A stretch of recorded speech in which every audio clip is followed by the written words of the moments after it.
আর আজকে একটা নতুন রেসিপি নিয়ে এসেছি, হাতে মাখা ডাল। এই যে মুসুর ডাল ধুয়ে নিয়েছি, তার সঙ্গে একটু আলু ভাজার মতো করে আলু কেটে নিয়েছি, পেঁয়াজ, টমেটো আর গুঁড়ো মশলা, ধনে, জিরে, একটু লঙ্কা গুঁড়ো, হলুদ গুঁড়ো, নুন, সর্ষের তেল দিয়ে ভালো করে মেখে নিতে হবে। তারপর তেলের মধ্যে দিয়ে দিলাম কালো জিরে, শুকনো লঙ্কা, তেজপাতা, একটু রসুন দিয়ে এবার মাখা ডালটা দিয়ে ভালো করে নেড়ে নিয়ে তারপরে জল দিয়ে দিলাম। এবার ডালটা সেদ্ধ হতে দেবো জল দিয়ে। তারপরে সেদ্ধ হয়ে গেলে দুটো ডিমকে ভেজে রেখেছিলাম, ভুজি করে রেখেছিলাম, ওটা দিয়ে দিলাম। আর নামানোর আগে দিয়ে দেবো একটু গরম মশলা আর ঘি। আমার ডালটা রেডি হয়ে গেছে। এবার দুপুরের খাবার নিয়ে বসে পড়লাম।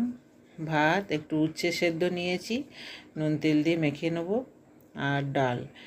এই ডালটা খেতে খুব সুন্দর হয়, ভাত রুটি সব দিয়েই খেতে ভালো লাগে, খুবই টেস্টি হয়।